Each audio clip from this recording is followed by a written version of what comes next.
इस वीडियो में हम बात करने वाले हैं एक्सरसाइज 3B के question number 7 BSc first year calculus JPS Hindi medium book में 81 नंबर पेज पे आपको दे रखा है। पेडल इक्वेशन का क्वेश्चन है। इस क्वेश्चन में हमें कह रखा है सिद्ध कीजिए कि वक्र r की पावर n बराबर a की पावर n कोस n थीटा किसी बिंदु r थीटा पर खींचा गया अभिलंब इस वक्र के किसी बिंदु r थीटा पर खींचा गया अभिलंब है वो प्रारंभिक रेखा से n+1 थीटा कोण बनाता है। यानी कि ये कोई वक्र है जो हमें r की पावर n a बराबर a की पावर n कोस n थीटा दे रखा है। ये वाला वक्र, ये जो रेखा आपको दिखाई दे रही है ये वाली, ठीक है। इस वक्र के ऊपर ये कोई स्पर्श रेखा है, ये कोई बिंदु है पी आर थीटा। इस बिंदु को पी बिंदु कह देते हैं, पी आर थीटा ये बिंदु है। इसके ऊपर खींचा गया ये अभिलंब, ये जो अभिलंब है वो प्रारंभिक रेखा ये वाली इससे n+1 थीटा कोण बनाता है। ये हमें सिद्ध करना है, यानी कि ये कोण हमें निकालना है या फिर ये कोण निकालना है। कहने का मतलब यही है, प्रारंभिक रेखा है इससे n+1 थीटा कोण बनाता है, ये हमें सिद्ध करना है या फिर निकालना है, जो भी है ये कोण है, ठीक है। ये P बिंदु है, ये O बिंदु है, ये थीटा, ये R, ये M, ये कोण निकालना है। यहाँ पे T बिंदु है, ये साई है, ठीक है। ये जो इस स्पर्श रेखा से लेकर इस R वाली रेखा तक जो है वो फाई है, और ये अभिलंब मतलब ये अभिलंब ये वाली रेखा इससे स्पर्श रेखा तक 90 डिग्री का कोण है, ठीक है। तो अब करते हैं इसका आंसर। ये भी चित्र भी है, डायग्राम है, वो भी आंसर में ही है। तो आप देखो कि हमें दे रखा है वक्र का समीकरण r की पावर n बराबर a की पावर n कोस n थीटा, ये हमें दे रखा है। तो हम दोनों तरफ क्या लेते हैं, log लेने पर, लिखो यहाँ पे log लेने पर, log r की पावर n बराबर log a की पावर n कोस n थीटा। तो log के फॉर्मूले से आप जानते हो कि ये जो पावर है वो आगे आ जाती है। log n log r equal to log a की पावर n, गुणा में है तो log में अलग अलग करेंगे इनको, तो log के बीच में आ जाएगा प्लस का चिन्ह, तो log कोस n थीटा, ठीक है। अब इसका क्या करेंगे हम, differentiate with respect to theta, theta के सापेक्ष हम इसका अवकलन कर देंगे। थीटा के सापेक्ष अवकलन करने पर थीटा के सापेक्ष अवकलन करने पर, या फिर कोई इंग्लिश मीडियम का है तो वो ये देख लो, differentiate with respect to theta equation above equation, ठीक है। ये वाली जो समीकरण है इसका हम थीटा के सापेक्ष अवकलन करने वाले हैं। तो n तो हमारे पास में कांस्टेंट है इसलिए एज इट इज, तो d/d theta log r equal to, ये हमारे पास कांस्टेंट है इसलिए इसका अवकलन होगा 0 plus d/d theta log cos n theta, ठीक है। n तो as it is dot log r का अवकलन क्या होगा, 1/r dr/d theta equal to, इसका अवकलन क्या होगा 1/कोस n थीटा। log वाले अवकलन आपको करने आते हैं, शाबाश, आते हैं, मेरे को पता है आपको आते हैं। d/d theta cos n theta, पहले log का अवकलन किया, फिर अब log के आगे जो है उसका अवकलन करेंगे। यहाँ पे log का अवकलन किया तो 1/कोस n थीटा आ गया हमारे पास में, तो 1/कोस n थीटा। यहाँ पे बराबर में क्या है, n/r dr/d थीटा। ये वाला आप लगा दो तो अच्छी बात है। n/r dr/d theta equal to 1/कोस n थीटा। इसका हम करेंगे कोस थीटा का अवकलन क्या होता है, माइनस का साइन थीटा, तो माइनस का साइन थीटा की जगह क्या है n theta, sine n theta. अब करेंगे d/d थीटा n थीटा का अवकलन, कोस n थीटा का कर दिया। अब हम करेंगे कोस के साथ में जो कोण है उसका अवकलन, ये रहा, ठीक है। तो ये यहाँ पे क्या बन गया हमारे पास में, ऊपर साइन n थीटा है, नीचे कोस n थीटा है, तो हमारे पास में माइनस का टेन n थीटा बन गया। और यहाँ पे क्या है, n और थीटा, n तो कांस्टेंट है इसलिए n तो आगे आ जाएगा, और थीटा d/d थीटा 1 होता है। ये तो कांस्टेंट है, इसका तो अवकलन होगा नहीं, इसको तो हमने ऐसा का ऐसा लिख दिया, इन दोनों का बना दिया हमने टेन n थीटा, माइनस का चिन्ह है, और यहाँ पे क्या होगा d/d थीटा, तो वो उसको 1 कह सकते हैं हम। 1 को लिखने की गुणा में जरूरत नहीं है, गुणा में जब 1 होता है तो उसको लिखने की जरूरत नहीं होती है, ओके। अब बराबर में क्या है, n/r dr/d थीटा, ये वाला n और ये वाला n कट गया, तो यहाँ पे क्या बच गया 1, तो 1/r dr/d थीटा। मैं हर प्रश्न में बता रहा हूँ आपको कि tan phi equal to r d थीटा/dr होता है। ये फॉर्मूला पेडल इक्वेशन के क्वेश्चन करने के लिए बहुत ही इंपॉर्टेंट है, इसलिए इस फॉर्मूले को याद रखो। अब हम क्या करते हैं, ऊपर वाले को नीचे और नीचे वाले को ऊपर कर देते हैं, तो 1/tan φ हो जाएगा इस तरफ तो, और बराबर में हो जाएगा 1/r dr/d थीटा। 1/tan φ को आप क्या लिख सकते हैं, cot φ, ये लो cot φ लिख दिया हमने। cot φ इक्वल टू क्या हो गया हमारे पास में 1/r dr/d थीटा। हमने क्या किया कि ऊपर वाला जो था उसको नीचे कर दिया, तो 1/tan φ हो गया, इधर हो गया dr/d थीटा इंटू में 1/r।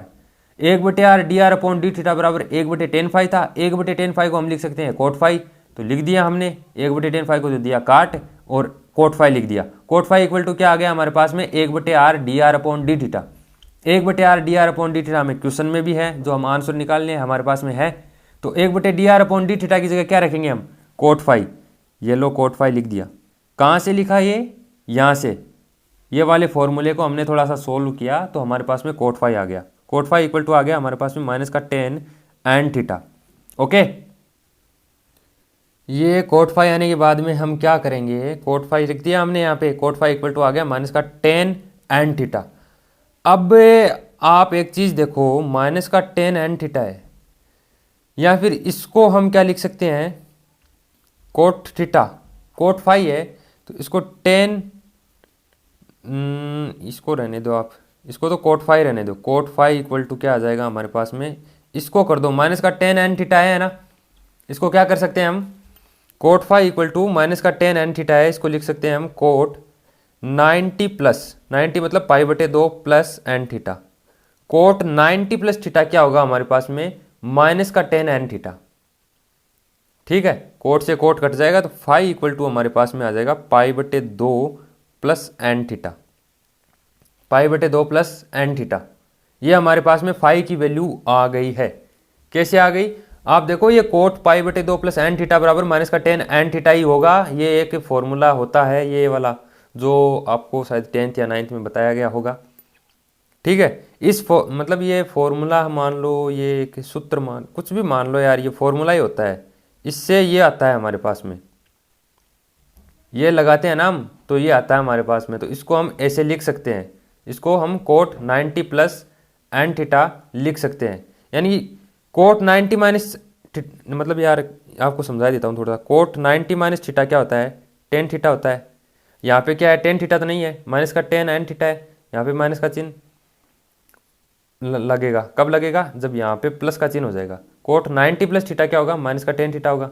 यहाँ पे क्या है, माइनस का एन, ये एन लिख दो, तो यहाँ पे भी एन लिख दो, तो ये 90 प्लस एन थीटा हो गया ना हमारे पास में। आया कि नहीं समझ में, थोड़ा सा और समझा देता हूँ, थोड़ा सा क्लियर करके। ये आपको एग्जाम में नहीं समझाने हैं, टीचर अपने आप समझ जाएगा, आप समझ लो बस। यहाँ पे cot थीटा यानी कि जो tan थीटा बराबर क्या होता है, cot 90 माइनस थीटा, और -tan थीटा बराबर क्या होता है, cot 90 प्लस थीटा होता है।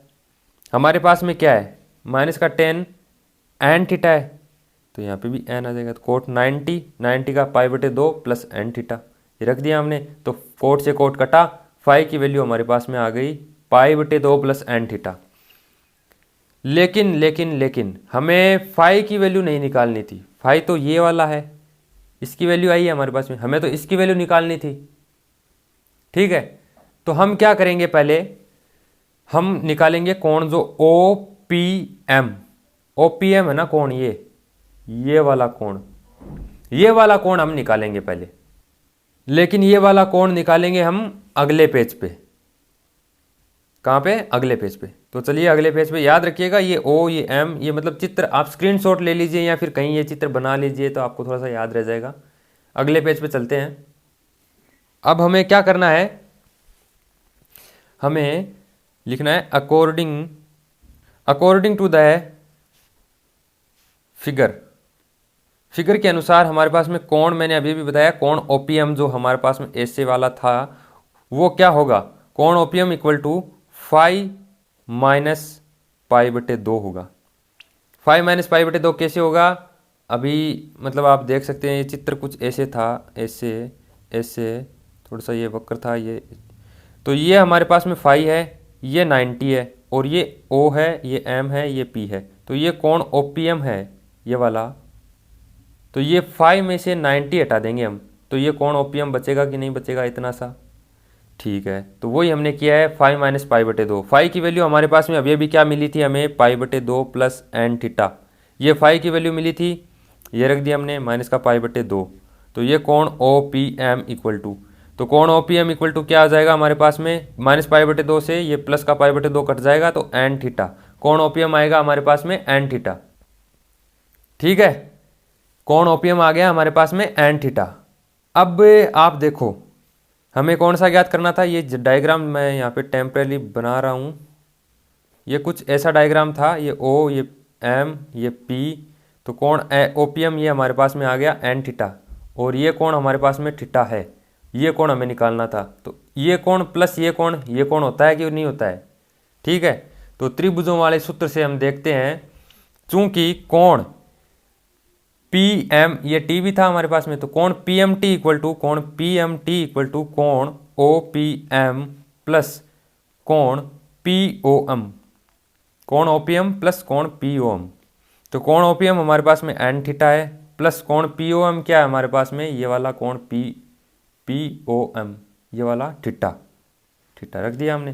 कोण पी एम टी जो हमें निकालना था, तो कोण P M T equal to यहाँ से क्या ले लेते हैं, थीटा कॉमन ले लेते हैं, तो एन प्लस 1 थीटा। ये जो हमें सिद्ध करना था या फिर जो निकालना था वो हमने निकाल दिया। इसी के साथ में हमारा क्वेश्चन नंबर 7 कंप्लीट होता है। आप चैनल को कर दीजिए सब्सक्राइब, क्योंकि आपका एक सब्सक्राइब हमारे लिए बहुत कीमती है, हमें बहुत मोटिवेट करता है, हमें आगे और वीडियो बनाने के लिए बहुत मोटिवेट करता है।